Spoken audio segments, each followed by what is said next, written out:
on Erasmusega üle ilma ja tagasi õpirände podcast. Mina olen Indrek Vaheoja ja mul on täna külaliseks Carlo Antonio Fogelberg. Tervist! Tervist, Indrek! Sul on väga eksootiline nimi eestlase jaoks. No Indrek Vaheoja on lihtne eesti nimi, teada kohe Lõuna-Eestist piiri äärest, aga Carlo Antonio Fogelberg, kas sa oled ikka päris eestlane? Ma olen päris eestlane, aga vanemad on väljaspoolt juurtega, eks ema ongi mul natukene Ukraina juurt ja isa on mul rootslane. Ehk siis jah, sükene segapuder kapsad, aga mina ikkagi sündisin siin. Aga sa oled siis siin sündinud, kasvanud, siin koolis käinud ja siin siis sa ka töötad? Jah, ma olen põlispärnakas, eluaeg Pärnus elanud ja nüüd see aasta alles reisisin oma tööga Saaremaale. Aga tutvusta ennast, et kes sa siis oled ja mis sa teed ja mis sa õppinud oled ja kuhu siis praeguseks sind teekond viinud on? Mina olen Carlo Antonio Fogelberg siis. Ma alustasin oma kokakarjääri Pärnumaa kutsehariduskeskuses, aasta oli 2017 ja lõpetasin aastal 2020 oma esimese kokakooli. Siis läksin edasi kondiitrit õppima ning seejärel lõpetasin ka koka kõrgema taseme. Ja nüüd ma olen tänu sellele saanud palju reisida tänu Erasmus projektidele ja ka omal käel ennast täiendanud ja õppinud. Ja nüüd see on lõpuks mind viinud siis Saaremaale Sõrvespaasse, kus ma praegu juhatan köögivägesid. Aga mis see tähendab, juhatad köögivägesid? Et palju sul on alluvaid ja kuidas see üldse, me oleme neid Gordon Ramsay'ga saateid küll, et tuleb mingi mees sisse, karjub natukene kokkade peale, siis mõni laseb väikse pisara, eks ole, ja toidud lähevad imeväel palju paremaks. Ei, seal ikkagi me üritame hoida sükest, ütleme niimoodi professionaalset siis taset, et seda näitemängu üldjuhul väga enam köökides ei toimu, mis telekates üldjuhul näidatakse.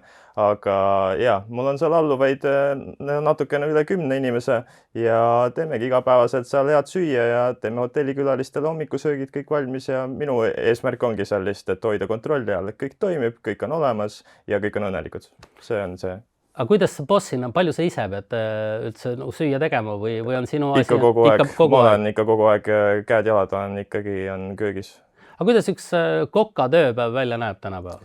Tänane kokapäev ongi see, et üldjuhul hommikul tuleb sul kaup, võtad kauba vastu, kontrollid ära, vaatad, et kõik kaup oleks olemas, vaatad, kui palju on näiteks külalisi, mis üritused on, kas kõik inimesed on kohal, kes peaksid täna tööl olema, kõik sellised algusüksed nagu paberitoimingud ja pärast juba hakkad tegelema ettevalmistustega toitude või roogade valmistamise jaoks ja siis vaatad, et need kõik läheksid ilusti välja, kõik läheks õigel kellaajal ja nii edasi. Aga kui mõni inimene puudus on, kas sina oled siis see, kes tõmbab kõne peale ka ja lähed vajadusel, sõidad autoga järgi, viskad ta auto peale ja tood tööle tagasi? Eks õnneks või kahjuks nii on ja vahest ka võib nii juhtuda, et ootamatult keegi jääb haigeks, siis helistad kohe järgmisele tuttavale, et kuule, kas sina saad tulla ja noh, eks see on selline äge töö.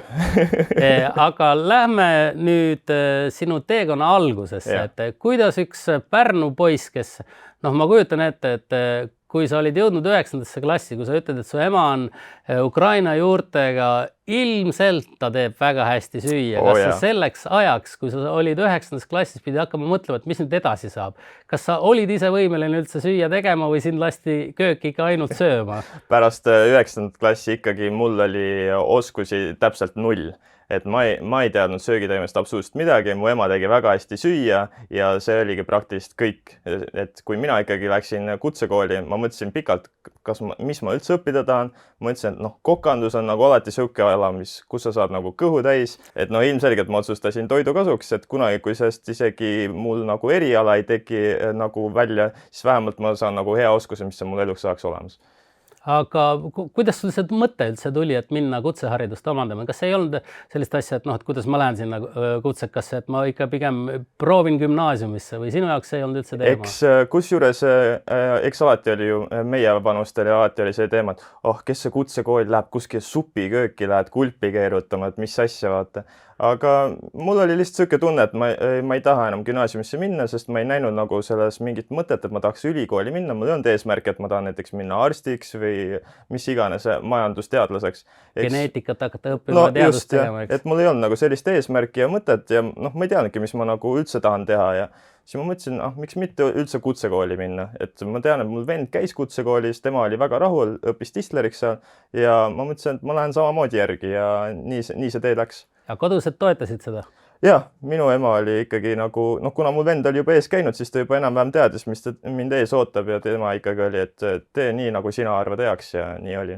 Aga kuidas kool sind vastu võttis või mis seal koolis siis juhtuma hakkas? Ütleme nii, et tegelikult kool võttis mind väga soojalt vastu, et kuna ma olingi sellise eksootilise nimega, selline natukene teistsugune persoon võib-olla kui nagu keskmine Eesti Pärnu poiss seal, siis ilmselgelt natukene sain rohkem tähelepanu ja noh, eks ikka võeti siin natukene teistmoodi vastu, aga ei, üldjuhul ikkagi väga soojad inimesed ja kutsekoolis on ikkagi nagu see, minu jaoks on nagu see õhkkond on nagu natukene selline lihtsam, vabam, nagu õpetajad võtavad sind rohkem nagu sõpra kui lihtsalt õpilast, keda sa nagu annad tunde. Et noh, gümnaasiumis sa ikkagi tunned seda, et ta on lihtsalt su lektor, ta annab sul tunde, ta annab sul hindeid, ta õpetab sind ja see on põhimõtteliselt kõik. Aga kas sa enne kutsekasse minekut teadsid sellist asja ka, et on olemas Erasmuse programmid, et on võimalik minna õpirändele, et saab praktikale minna? Ei, see tuli täiesti üllatusena mulle, kui meil tulid tutvustamispäevad. Iga aasta on kutsekoolis on tutvustamispäevad, kus võetakse aulasse kõik uued õpilased kokku ja siis räägitakse neile, et mis seal nagu saab teha ja mis neid võib ees oodata ja kõik selline. Et ennem seda mul polnud õrna aimugi. Aha. Aga kas teil enne seda, ütleme, selline praktiline kogemus hakkab ilmselt kokaõppijal kohe algusest pihta, esimesest nädalast suuresti? Esimest nädalast päris ei hakka. Ütleme nii, et esimest pool aasta on ikkagi teooria, sa õpid kõik nagu põhiasjad selgeks, õpid kõik koristuskemikaalid, kuidas kööki puhastada, kuidas nuga hoida, kuidas praadida, kõik sellised nagu põhiasjad. Ohutustehnika ka, et kohe endal sõrme ära ei lõika. Ohutustehnika on ikka alati esimene, sest kuna köök on hästi sihuke kuum, sa võid ennast ära põletada, sa võid noaga ennast vigastada, libastuda põranda peal, mis iganes, see on nagu väga palju ohte, siis hästi tähtis on seal ohutusnõuded. Kas te esmaabi ka õpite? Ja esmaabi on täpselt samamoodi. Algbaasil kõik sellised kergemad vigastused on õpetatud. On vaja ka läinud? Tui, ausalt öeldes õnneks ei ole veel läinud ja loodetavasti ei ole vaja ka tulevikus. Et noh, väiksed plaasterdamised sinna ikka juhtub, aga õnneks midagi suurt ei ole.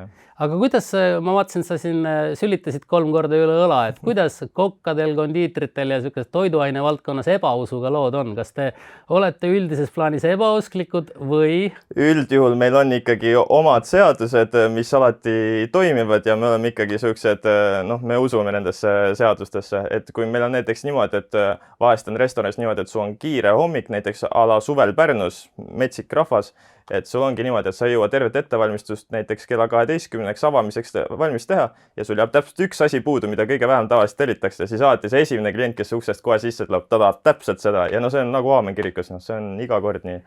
Või no kui on vaja näiteks pärmitaignaga tegeleda, kas siis on niisugust asja, et julged, küll ta kerkib, mis siin ikka? Ei, seda me ei julge kunagi jätta, see on ikka, seda me kontrollime alati, et ikka kerkib. Et seda ei saa lootuse heaks jätta. No. Elu on õpetanud, et noh, maksab igaks juhuks mõõdukalt ebausklik olla.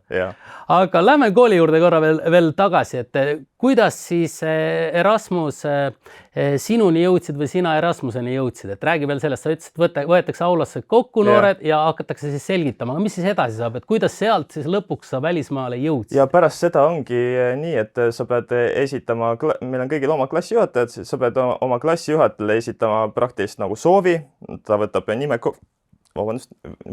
kokku, et kui palju keegi tahab minna ja siis hakatakse nende nimede järgi võtma kuidagi järjestikku ja võrdlema ja seal komisjon nagu otsustab siis lõppude lõpuks, kes nagu on sobilikud ja kes nagu võib-olla ei ole nii sobilikud selle Erasmus projekti jaoks. Aga mis sellised iseloomuomadused või noh, ütleme, inimese omadused peavad olema, et teda valitakse? Kõige tähtsam osa on ikkagi tahe. Et kui sa ikkagi tahad, et sa nagu väga tahad minna, siis noh, sa saad ka üldjuhul. Ja noh, ilmselgelt sul on vaja ikkagi hoida hinded mingil määral korras, et need ei saa nagu päris niimoodi olla, et ma ei käi nüüd pool aastat koolis, aga ma tahan nüüd Erasmuse projekti minna. Et hinded peavad korras olema, sul peab olema suur tahe ja alati on plussiks, kui sa oskad ka näiteks kohalikku keelt või siis inglise keelt. See on alati sulle suur abimees. Aga üldiselt, kuidas ega vist köögis tänapäeval, oleneb, kus sa muidugi töötad, et inglise keelega kas saab igal pool hakkama või ei saa? Ütleme niimoodi, et minu nägemiste järgi ikkagi, kui ma käisin Hispaanias ja Itaalias, siis tegelikult sa selle inglise keelega otsest ei tee mitte midagi peale lennujaamas käimise. Et väljaspool lennujaama sul keegi seda keelt ei räägi ja ikkagi on käte jalgadega ja tegelikult inimesed saavad nagu räägitud oma asjad. Muidu öeldakse ainult, et ja täpselt. Ja ongi kõik, eks. Vehitakse kätega, et lollakas välismaalane tuli ja keelt ei oska, eks ole. Aga kuhu sind siis esimene praktika viis? Esimene praktika viis mind 2018 viis mind Belgiasse, Genti linna, mis on väga suke vana ajalooline ürglinn. Ja see viiski mind 2 Michelin tärni restorani, mis oli siis tol hetkel oli maailmas taimetoidu restoranidest hinnatud maailma number 8. Kuidas sul endal varem taimetoiduga kogemus oli? Ma usun, et ema võib-olla kodus midagi kindlasti oli teinud, kus taimi oli ka, aga seal oli liharoog ka kõrval. Ütleme nii, et 70-80% ikkagi oli liha seal ja siis vaatasime neid taimi seal. Aga natukene kummaline, eks ole, et ühest Pärnu poisist saab siis Michelini 2 tärniga restoranis, taimetoidu restoranis praktikant ja jõudsid sinna, sul olid kõik asjad korda aetud sinu eest, eks ole, ega sa ise ei pidanud endale elamist otsima, pileteid ostma, midagi sellist ei pidanud. Selleks oli meil imeline praktikakoordinaator Karmen, kes tõesti tegi super töö iga kord, kui ma praktikal käisin ja ta on lihtsalt imeline inimene. Kohale lendasid lennukiga? Ja lennukiga.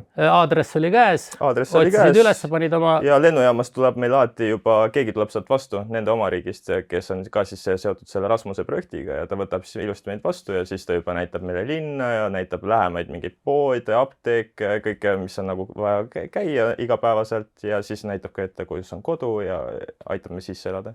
Aga vii mind nüüd sinna väiksele teekonnale, et kui esimest korda, kui sa siis oma praktikakoha uksest sisse astusid või ukse taga ootasid, et mis sealt edasi hakkas, mis sa tundsid ise endas?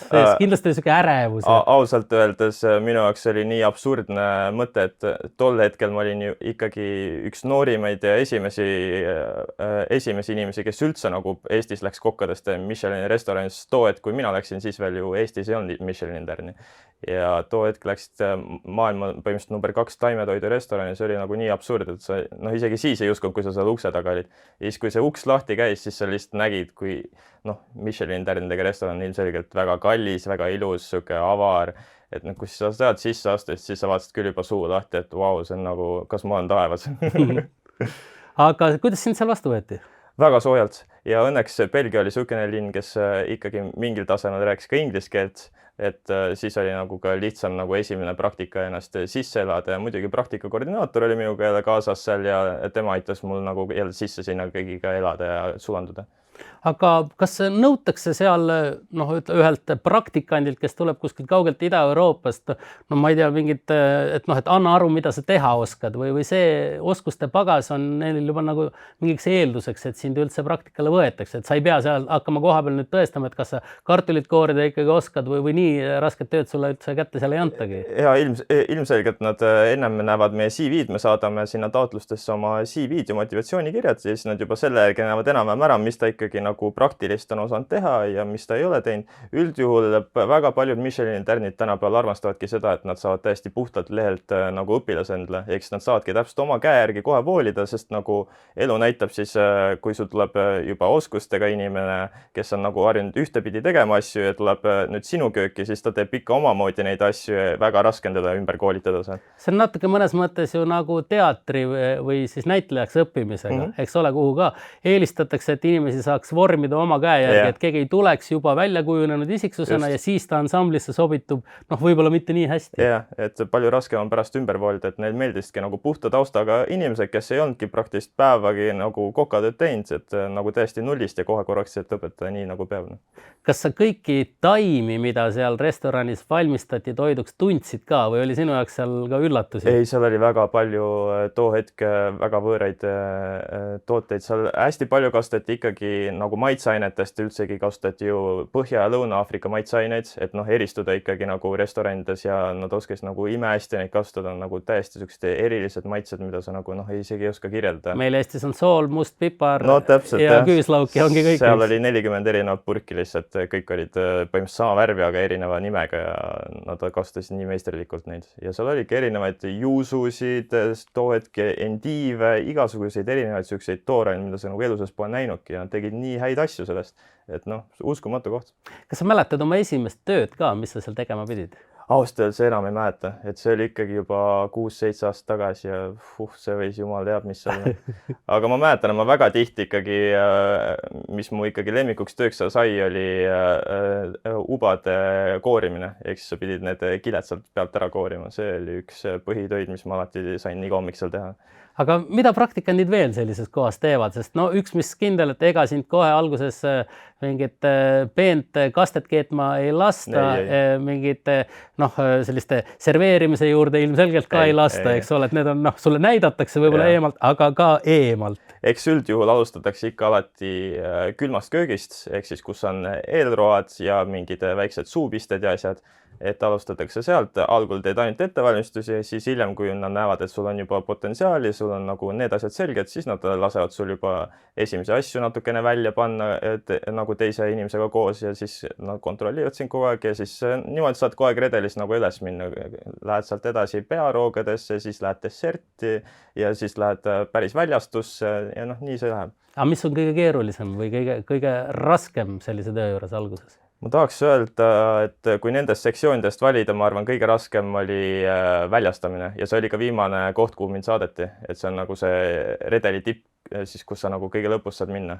No seal ei saa eksida, eks ole? Seal on nagu isegi, ma mäletan väga hästi omast käest, et kui ma pidin näiteks panema leivapuru ühele taldrikule, siis nad panid seda perfektse sihukese ringiga nagu lusika peal niimoodi tupsutasid, aga see pidi nagu nii ühtlane tupsutamisring olema, et sa ei saanud nagu kordagi kõvemini seda lusikat seal lüüa ja mul oli ka nagu väga raske algul seda nagu tehnika kätt saada, kuidas nüüd täpselt tupsutada niimoodi, mitu korda ikkagi tegin uuesti ja uuesti seda. Kas sul tuleb meelde, mis sul võib-olla kõige paremini, no okei, ubade puhastamine, sellest sa rääkisid, see sulle meeldis, aga nagu mis oli sinu triumf või mis tuli sul mega hästi seal lõpuks välja, et mida sa võib-olla tupsutasid tükk aega enne, kui välja tuli, aga mis sul seal kõige paremini välja tuli? Mis mind kõige rohkem imestama palju oli tegelikult see, et mul meeldis, aga samas ma olin väga hea olin küpsetamises. Ehk siis meil olid näiteks too hetk oli kõrvitsakeeks oli meil menüüs seal ja me tegime oma käsitöö seal sourdough, siis saiasid ja chibatasid ja need alati tulid mul nagu väga hästi tulid välja, et isegi võrreldes mõne seal nagu kuumaköögikokaga, kes vahest tegi ka selliseid asju, ütleme, et ma olin isegi võib-olla parem mõnes osas sellest. Et see oli nagu minu selline trump. Kas sulle tuleb mõni läbikukkumine ka meelde sealt Belgiast? Oi, kindlasti oli. Eks seal mõtlen, kõige suurem, ma ei tea, kas seda saab nagu läbikukkumiseks öelda, aga ma mäletan just ühte kõige hullemat päeva, kus oli väga kiire päev, meil oli ülipalju ettevalmistusi ja seal on ikkagi nagu tempo on, sa hommikul alustad maksimaalse kiirusega, sa lõpetad õhtul maksimaalse kiirusega, et seal ei ole sihukest, et ma vahepeal võtan mingi kohvi, lähen istun. Rullin telefoni. Ja lähen istun maha, rullin telefoni, vaatan, mis uudistes on seal nagu sihukest hetke, sa võid ainult unistada. Ja oligi niimoodi, et see oli juba õhtupoole, kohe hakkas juba nagu õhtusöögiservis hakkas pihta ja siis ma mäletan just, et ma tõstsin mingit lõikelauda, tahtsin pessu tõsta ja kõrval oli mul suur kast šokolaadikuulikesi oli tehtud, see võtab umbes tund aega ja ma lükkasin see kõik plaks korraga sealt maha ja siis ma mäletan lihtsalt, kuidas see vaikus oli köögis, kõik pöörasid ümber, vaatasid selle maas sellele šokolaadikarbile ja kõik mõtlesid, et poisid, mis me nüüd teeme? Ja siis hakkas terve köök jättis oma tööd pooleli ja me hakkasime kõik koos neid šokolaadikuule tegema. Ilmselgelt nad olid väga vihased, aga nad ei saanud seda muidugi välja näidata. Aga tiim, kas tiimina toimis seal kõik väga hästi, et kõiki hoiti, kõik oli nüüd üks kõigi kõik ühe eest? Ja ütleme niimoodi, et Michelini restoranis sul ei ole seda varianti, et kõik teevad üksi oma asja, et seal on ikkagi nagu, ütleme niimoodi, et see on nagu eriüksus, mis on nagu välja koolitatud, nad on üks tiim ja me siiamaani suhtleme mitmete inimestega, see on 7-8 aastat tagasi varsti juba, et väga ühtehoidev seltskond ja kui kellelgi midagi juhtub, on kohe, kõik on kohal ja jätavad oma asjad pooleli ja tullakse appi. Väga ühe asja eest, eks ole, ega sellises kohas, et sa kõigil on üks eesmärk. Jah, täpselt, sa võid ju öelda, et näed, et praktikant ajas selle šokolaadi ümber, aga kui kliendid pahandavad, siis on ju ikkagi lõpuks on peakokk, kes vastutab. Just, et meie eesmärk on ikkagi, et klient on rahul ja kedagi ei huvita, mis seal taga toimus. Kaua kestis sinu esimene praktika? Minu esimene praktika oli natukene üle 6 aja ja siis tulin tagasi Eestisse. No kui sa olid nii kaua kogu aeg tööl pidevalt, et kas sul jäi seal vaba aega ka üle, kas sa said, ma ei tea, korraks puhata seal mõni päev või oli mõnes mõttes jällegi väga hea, et oli nii tihe andmine kogu aeg, et sul ei jäänud aega mõelda selle peale, et et oi, mis nüüd toimub, et mul on äkki koduigatsus või midagi sellist. Ei, kusjuures eks üks vaba päev oligi praktiliselt iga nädal, ehk siis käisidki nii palju linna peal, kui seal käidi.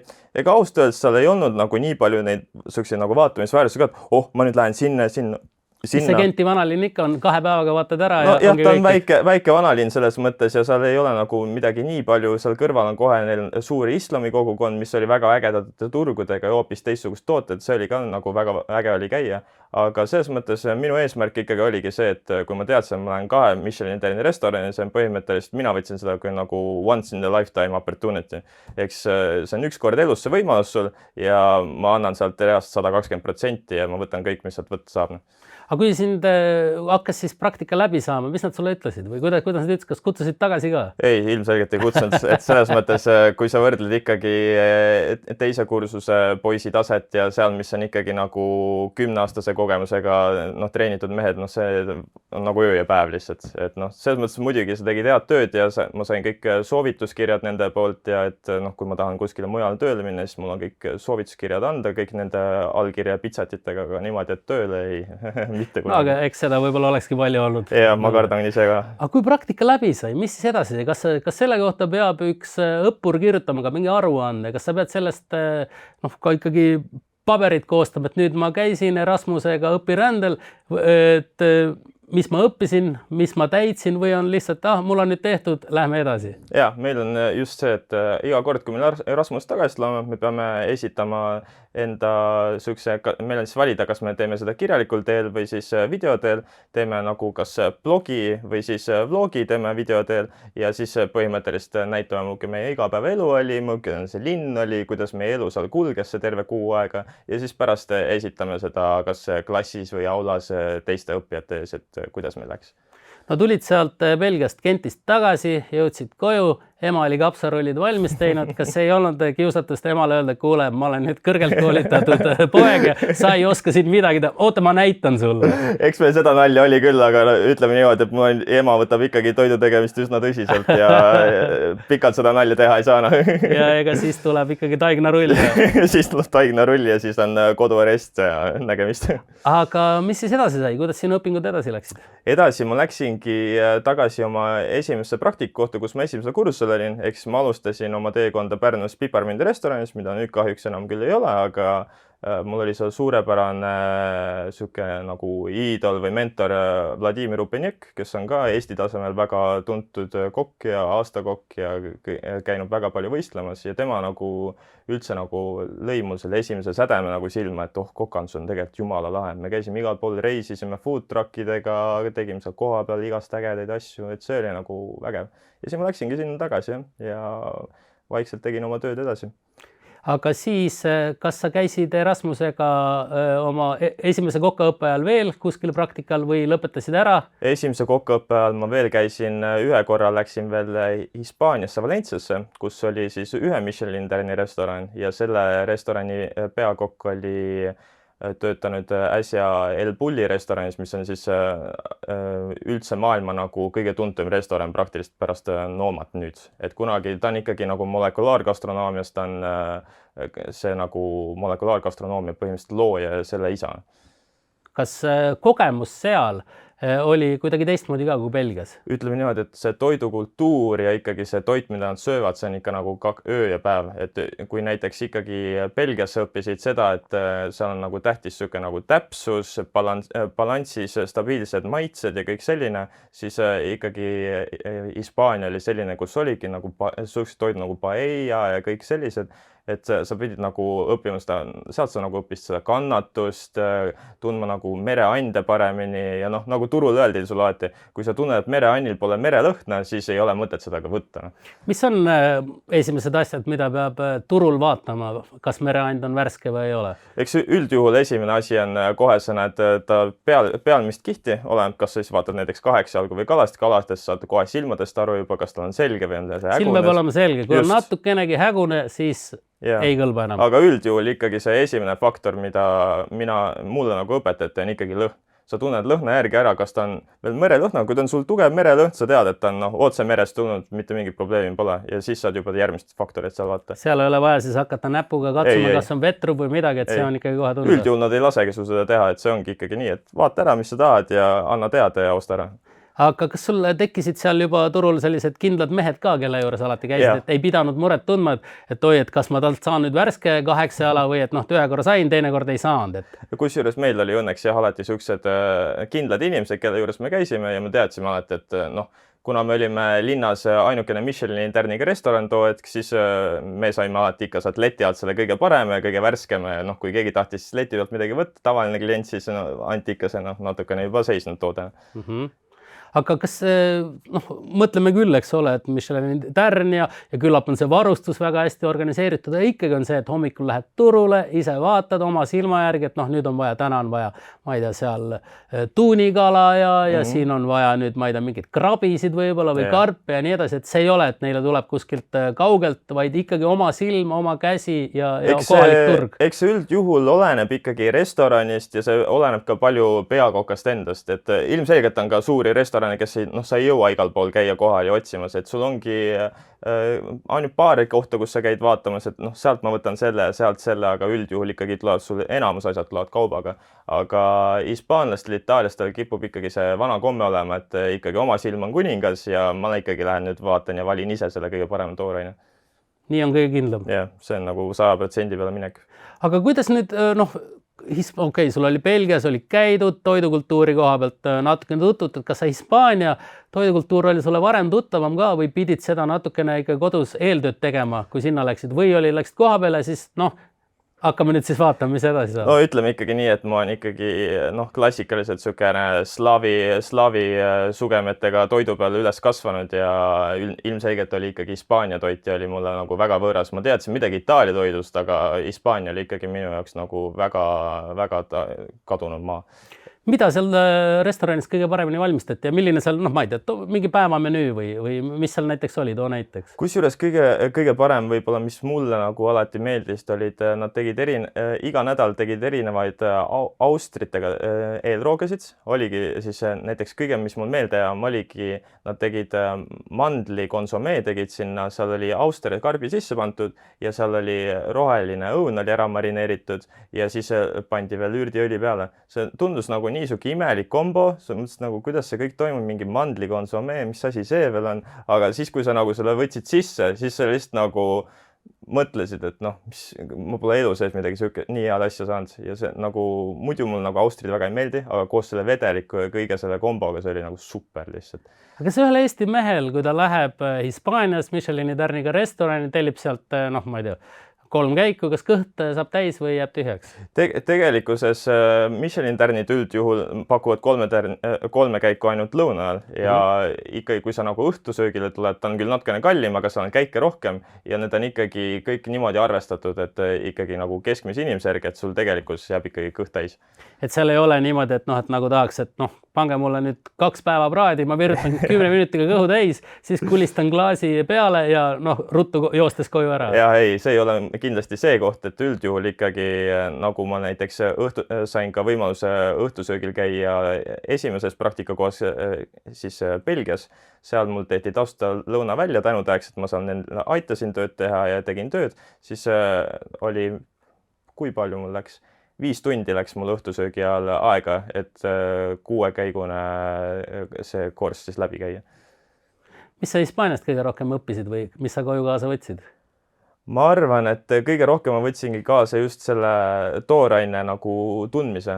kuna käisidki ise hästi palju igal pool põldude peal, turu peal, käisid ise korjamas, siis sa nagu õppisid kõige rohkem just seda tooraine tundmist, mõukene on värske, milline on valmis, milline on magusam, milline on hapum, kõik nagu igal asjal on oma otstarbe ja oma aeg ja seda oli nagu väga huvitav nagu õppida, et kuidas nagu valida kõike seda toorainet, et kõik õunad ei maitse täpselt samamoodi ja sul võib sama leti peal olla üks sort, aga sul on nagu üks on natuke rohelisem, üks on natuke punasem, mis sa pead valima neid kõiki. Aga mida teha sellisel juhul, kui eks ole, lähed toitu valima, sul on vaja, et et täna me teeme kindlasti 8 jalga, siis tuleb välja, et 8 jalga täna võrku ei tulnud ja 8 jalga ei ole. Mis sellistel juhtudel tehakse? Ütleme nii, et siis on alati kuskil olemas tarnija, kellel nad helistavad, et kes niikuinii tarnib igal pool mujale restoranidesse, sa ikka leiad mingi variandi, et selles mõttes ta ei ole nüüd see nagu tippude tipp, mida sa nagu tahaksid alati anda, aga see on nagu see viimases olukorras see võimalus, et sa saad ikkagi seda. Et see võib olla küll natukene kallim, näiteks natukene kehvem, aga igal juhul, et sellised asjad nüüd 8 jalga ei paku, seda ei ole. Hispaanias ja seal nagu sellist varianti ei ole. Aga kuidas sinu ellu tuli siis mõte, et äkki lisaks koka elukutsele veel ka kondiitri eriala?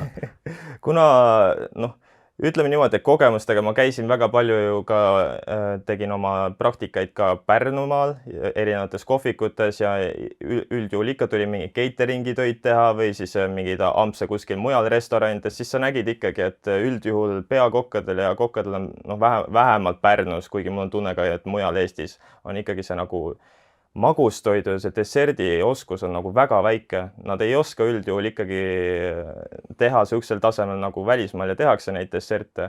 Ja siis ma mõtlesin, et miks mitte, et ma teen selle aastase õpingu ja ma õpin nagu seda kondiitrit nagu lähemalt, et ma nagu oleks võib-olla natukene paremas seisus kui keskmine peakokk. Aga kas välismaalased ei taha siis saada sellist, ma ei tea, magusat kohupiima ja kisselli lihtsalt plärakas peale ja meie oleme harjunud sellega ja ütleb, et ega paremat magustoitu pole olemaski.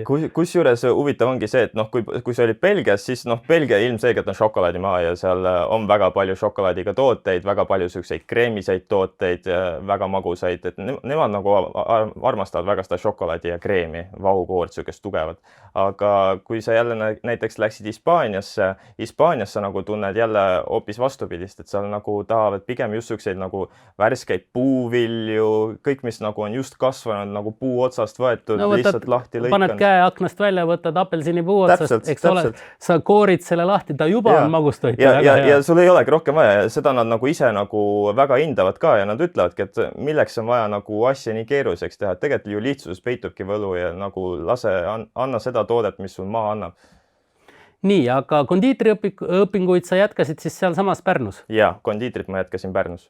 Ja kuidas siis see läks ja kas sa kondiitriõpingutega said ka Erasmusega õpirändel käia? Jaa, kondiitriõpingutega läks väga hästi ja saigi ju lõpetatud see ja siis natuke ennem lõppu ma sain võimaluse minna uuesti Erasmusega pärast seda COVID-i pandeemiat uuesti välismaale ja see oli super kogemus, sest ma sain minna Itaaliasse, Sitsiiliasse, Palermo linna, mis on siis nagu Sitsiilia põhimõtteliselt nagu pealinn.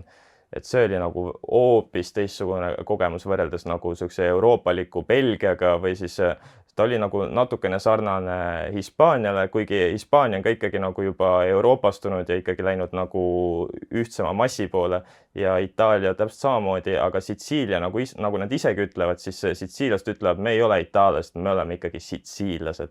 Ja oligi see, et nad on ikkagi sellised vanakooli itaallased, nad ei ole nõus muutma mingeid teatud asju, neil on oma kultuur, oma tõekspäramised ja neil on ka see toit on selline, kuna Palermo on üldse ju maailmas tänavatoidu osas on hästi selline nagu tuntud tänavatoidu kultuuriga koht, siis väga palju oli selliseid õlis fritüüritud taignaid, tooteid. Aranchinid tulevad ja aranchinid, ei saa paremat asja süüa, kui aranchinid on ja pasta muidugi. Aranchin on siis selline paneeritud riisipall, eks ole, mis on õli sees küpsetatud, seal on veel mingid täidised sees. Ja seal sees on üldjuhul veel lihatäidis, on igasuguseid herneid, juurikaid, kõik on nagu komboks ühes. See on praktiliselt... Ta näeb välja nagu selline meie pončik, selline lihapončik. Suur rusikas, aga see on nagu imehea ja seal tänavate peal tõesti seda müüakse paari euro eest ja see on nagu, sa saad ühe ära, sul on kõht terveks hommikuks on täis. Mina kunagi olen Palermos ja Sitsiilias käinud ja Palermo samal ajal oli seal prügivedajate streik ja siis minu jaoks on mälestus Palermost on, et seal käis hirmus lärm, tohutu karjumine, prügi haises igal pool tänavad, et noh, kotid tõsteti uksest välja, keegi koju ei jätnud, eks ole, ja need kuhjad olid seal uste taga igal pool, tohutu möll käis ja nii edasi, et aga kas restoranis käis ka samasugune möll? Ütleme nii, et restoranid on ikkagi, kuna ma olin ikkagi sellises viisakamas restoranis, ikkagi linna ühes parimas jälle, siis seal ikkagi nagu on asjad korras, et seal nagu sellist probleemi ei ole, aga linnapildis, kui sa ikkagi käid, siis on päris tavaline see, et noh, nagu paljud inimesed ütlevadki, see on nagu väga must linn, nagu et seal on prügi igal pool, tänavate peal prügikotid ja noh, minu jaoks ta ei olnud nagu must, see nagu nad isegi kohalikud ütlesid, et see on natukene nagu osa kuidagi kultuurist. Räpane lõuna. Just, et see nagu kuidagi nagu oli, meie jaoks oli nagu tavaline, et me nagu ei teinud sest nii suurt asjagi. No eks sellega harjub ära ka ja lõppude lõpuks, noh, mina korraks turistina seal muidugi tundsin natukene imelikult, eks ole, kui sa igapäevaselt seal tööl oled, nii edasi, sa tead, mis need põhjused on, miks seda prügi pole parasjagu ära viidud, siis sa ei pööra sellele nii palju tähelepanu. Et kuna nad seal saare peal on, siis see prügivedu on seal nagu ta on. Aga võrdle nüüd siis seda, mis Itaalia köögis toimus, no mismoodi seal elu käis, kuidas seal suhtlemine käis, sest et noh, ma ei tea, kas sa itaalia keele said suhu ka? Too hetk sain, aga ilmselgelt see aastatega ununeb jälle, aga mul on uuesti eesmärk see kätte võtta ja õppida itaalia keel päris puhtaks ära, et sinna kuskil A2, B1 tasemele. Et tagasi minna Itaaliasse tööle? Ma ei tea, kas just Itaaliasse tööle, aga kindlasti ma tahan sinna mingi hetk uuesti tagasi minna reisima ja võib-olla mine tea äkki mõne suvekodu või midagi võtta. Aga kuidas Itaalias, noh, ma mõtlengi, et kas ikkagi kokad on lärmakamad natukene, kas on, noh, ma ei tea, kui midagi kukub, siis lendavad igasugused mammad ja muud sõnad, eks ole? Et seal selles mõttes, kui sa ikkagi võrdled hispaanlasega, hispaanlane ikkagi natukene selline rahulikum, ikkagi vaiksem ja noh, belglased ilmselgelt, no sealt ei tulnud ühtegi sõna välja nagu eestlased. Aga läksid koju ja siis, eks ju? Just, seina taga kõik toimub. Aga siis itaallane on see, kes ütleb kohe otse välja, ta on selline lärmakas, ta on kohe selline mangiare ja nad, kusjuures kõige hullem osa oligi sellest, et ma olin vist 10 päeva olin Sitsiilias olnud ja ma läksin kohalikule turule, mis on nagu väga suur turg seal ja väga populaarne turistide poolest ja siis järsku kuuled inimesed karjuvad ja siis sa mõtledki, et mis toimub, nagu, et kas midagi juhtus kuskil. Ja siis sa saadki aru, et lihtsalt neil on see vana kultuuri järgi ongi see, et nad turu peal karjuvad, et kõik tuleksid tema juurde ostma tema toote, et tal on kõige paremad. Ja see oligi uskumatu, ta röökis nagu mööda turgu lihtsalt. Nii palju, kui torust tuli ja see algul oli see ehmatav, pärast see juba kõndisid, vaatasid täiesti rahulikult. Vaatasidki selle poole, kes kõige rohkem karjub? No oligi jah, et põhimõtteliselt see, kes kõige kõvemini karjus, sinna ma läksin. Seal on kõige parem.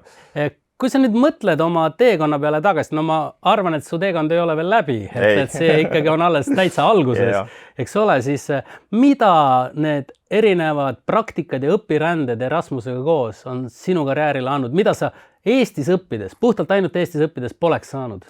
Ütleme niimoodi, et ausalt öeldes ma isegi eile õhtul veel sattusin Pärnuse trenni oma vana mitte kursusekaaslane, aga ta oli must aasta noorem. Ta on samamoodi käinud Massimo Bottura juures Põhja-Itaalias, mis on ju Osteria Francescana, maailma top 1 on juba mitmeid aastaid järjest olnud ja väga tuntud 3 tärni restoran. Ja siis ma just rääkisin temaga, et huvitav, mis meist oleks saanud, kui me nagu mõlemad oleks nagu mitte läinud sinna Erasmusesse, et nagu mis meist oleks siin Eestis saanud. Ja siis me ütlesimegi, et nagu arvatavasti me oleksimegi kuskil siin Pärnus, teeksin kohvikus mingeid võileibu ja seljanka suppe on ju, ja see põhimõtteliselt olekski nagu see.